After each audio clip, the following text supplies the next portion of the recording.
大家停一停手先，依家即刻行入去你廚房，攞你支用緊嘅蠔油出嚟睇一睇。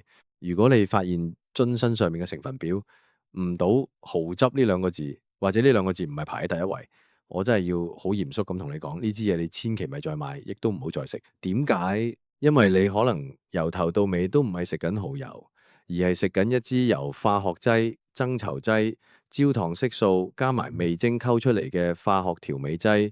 好多朋友平時轉棚，無論係整生菜蘸蠔油，定係溫鮑魚、煮冬菇，都覺得加咗蠔油就係鮮味。但係你有冇諗過，點解有啲蠔油賣幾十蚊支，有啲十零蚊就有交易？呢個世界真係冇咁大隻乸隨街跳。今日我一定要同大家拆解呢個廚房入面嘅隱形成分炸彈。我哋先講下呢兩個字嘅重要性。如果你知蠔油個名叫做蠔味調味醬，或者成分表入面排最頭嗰個係水，跟住係糖，再跟住係鹽，而蠔汁呢兩個字係排到好後，甚至完全冇。咁呢支嘢其實只不過係一支有蠔味嘅化學水，喺香港人嘅入廚習慣入面，蠔油係靈魂。但係如果靈魂都係假嘅，你諗下，你每日餵緊啲乜嘢俾你嘅屋企人食？要明白呢件事，我哋要追溯返1888年，嗰陣時係清朝光緒14年，有個叫李錦祥嘅人喺廣東珠海嗰邊開咗間小食店。專門賣煮蠔，有一日佢好似平時咁煮蠔，但係因為太忙記唔起熄火，啲蠔汁喺個鑊入面熬咗好耐好耐。等到佢發現嗰陣，原本清澈嘅蠔湯已經變咗深啡色，仲有一陣好濃郁好香嘅味。佢一試，哇，不得了！呢種就係最早嘅蠔油。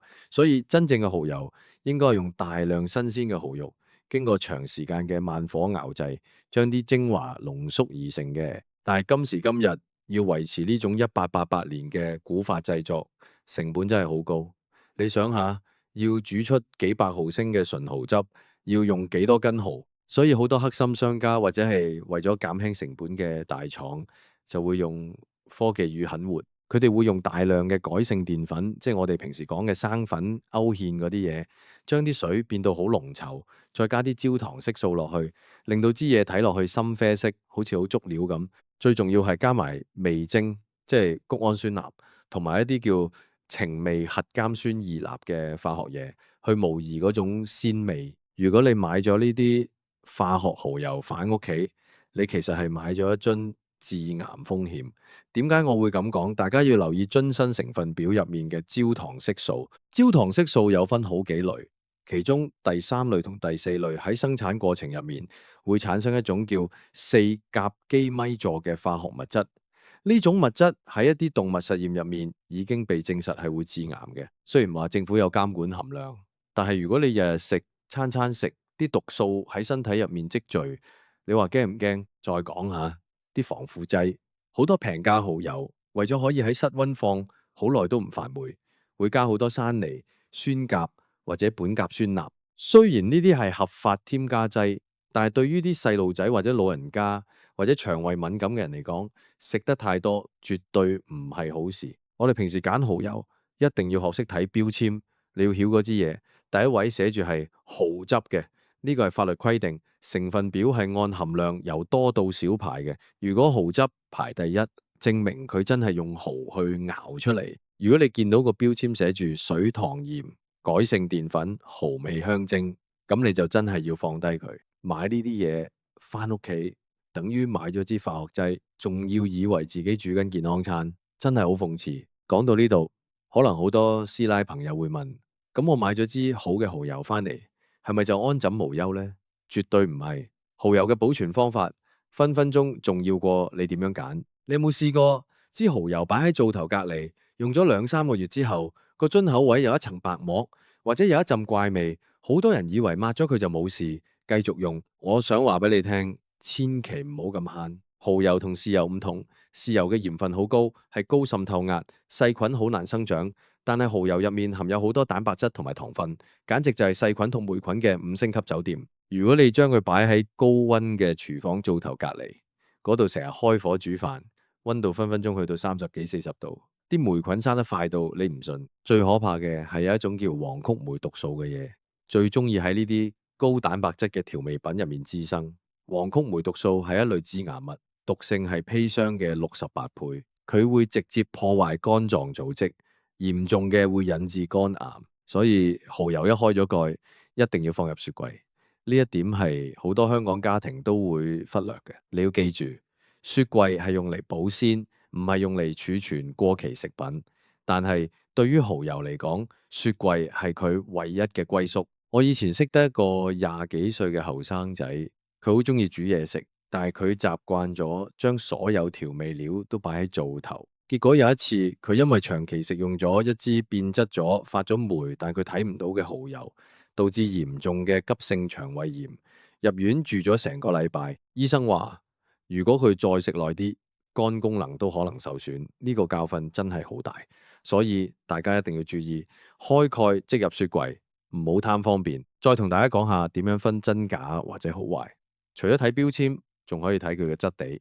你攞支蠔油打橫佢，睇下佢流動速度。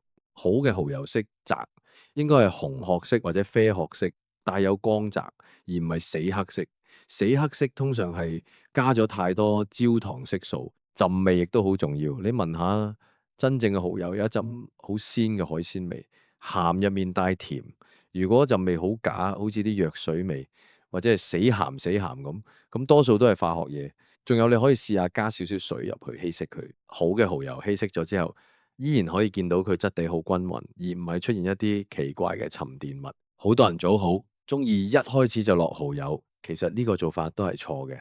蠔油入面嘅鮮味物質，特別係嗰啲天然嘅谷氨酸，喺高溫長時間烹煮之下會被破壞，所以最好嘅做法係喺個海準備起鑊之前先落，咁樣可以保留到最濃郁嘅鮮味，又可以避免嗰啲微量嘅化學成分因為長時間加熱而產生變異。我成日都同身邊啲朋友講，我哋香港人追求生活品質，唔係要食幾貴嘅飽餐刺肚，而係要食得清清楚楚、明明白白。你諗下，你每個月用幾千蚊買護膚品，用幾萬蚊去健身，但係如果你每日食入肚嘅調味料都係化學劑，咁你做咁多嘢嚟保養個身體又有咩用？喺香港，我哋好幸福，因為法例對食物標籤要求好嚴，但係問題係好多人根本唔會去睇，我哋習慣咗睇個包裝靚唔靚，或者睇下係咪名牌。但係我想話你聽，就算係老字號，佢都會出唔同等級嘅產品，有啲係特級，有啲係普通級，有啲直頭係平民裝。你買嘅時候唔好只係睇個價錢差幾蚊，你要睇下成分，通常差幾蚊就係蠔汁同化學水嘅分別。我有個朋友，佢係一個有30幾年經驗嘅老師傅，佢同我講過，以前佢哋學廚嗰陣，一支好嘅蠔油可以點石成金，但係依家好多後生廚師過分依賴嗰啲化學味精蠔油，煮出嚟嘅嘢雖然夠味，但係嗰種味係停留喺條脷表面，唔會入喉嚨。呢個就係天然鮮味同化學鮮味最大嘅分別。所以我強烈建議大家下次去超市，唔好再盲目咁攞起支蠔油就放入車，攞起佢反轉個背面，用你嗰幾秒鐘時間睇清楚有冇蠔汁呢兩個字。如果第一位寫住係水或者糖，你就真係要考慮清楚，你係買緊嘢食定係買緊化學試劑。尤其係屋企有小朋友嘅家長，你哋更加要小心。細路仔嘅發育未完成，肝臟代謝能力冇大人咁強。呢啲化學添加劑、色素、防腐劑對佢哋嘅影響係深遠嘅。好多家長問，點解依家啲細路仔咁易過敏，或者係專注力不足？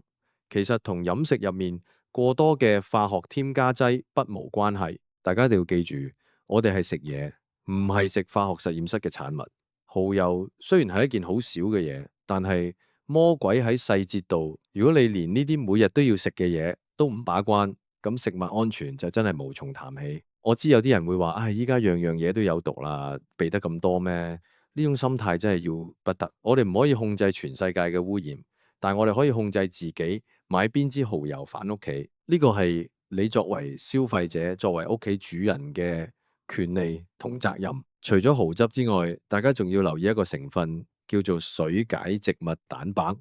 好多平價調味品會用呢樣嘢嚟增加氨基酸含量，令到個數值睇落去好高。但係水解植物蛋白喺生產過程中，如果工藝做得唔好，會產生一種叫三氯丙醇嘅污染物。呢樣嘢同樣係具有遺傳毒性同致癌性嘅，所以揀蠔油嘅原則其實好簡單，總結埋就係成分表越短越好，蠔汁排名越前越好，添加劑越少越好。如果可以嘅話，揀嗰啲寫明無添加防腐劑、無添加味精嘅產品，雖然價錢貴少少，但係你想下，你慳翻嚟嗰幾蚊，夠唔夠你第日睇一次醫生？講到呢度，我仲想分享一個入廚小貼士。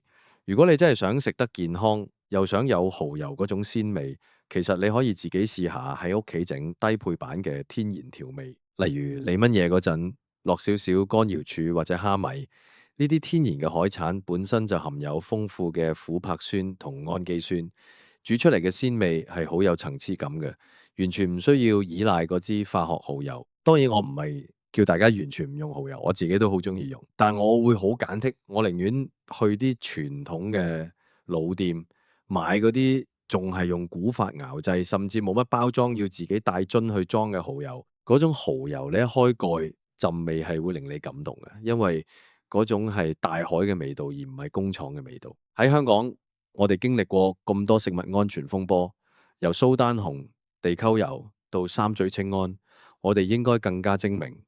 每一次你嘅消費，其實都係喺度為你想要嘅世界投票。如果你繼續買嗰啲劣質嘅化學蠔油，咁生產商就只會繼續生產呢啲嘢。如果你開始追求品質，要求有蠔汁，咁市場自然就會進步。最後，我想再叮囑大家一次，關於蠔油嘅三不買原則：第一，成分表冇蠔汁兩個字嘅唔買；第二，焦糖色素排得好前，色澤死黑嘅唔買；第三，包裝上面冇清晰標示營養成分同生產日期嘅唔買。仲有啊，如果你屋企支蠔油已經開咗超過半年，就算你放喺雪櫃，如果見到佢質地變咗或者味道唔同咗，都係唔好唔捨得掉咗佢啦。健康係無價嘅。大家聽完今日嘅分享，記住要話俾你身邊嘅屋企人，特別係老人家聽，佢哋通常好慳，見到特價就買一大堆翻嚟，又唔捨得放雪櫃。你要同佢哋解釋清楚，呢啲唔係慳錢，呢個係攞條命嚟搏。我希望大家都可以食得健康，住得開心。廚房應該係一個製造幸福嘅地方，而唔係一個隱藏毒素嘅地方。識得揀，識得食，你先至係真正嘅生活大師。如果你覺得呢啲資訊幫到你，或者令你對廚房入面嘅調味料有咗新嘅認識，記住要分享出去，因為可能就係因為你嘅一個分享，令到你嘅朋友避開咗一支化學劑，保住咗全家人嘅健康。我哋下次再講下其他廚房入面嘅冷知識，例如點樣揀一支好嘅豉油，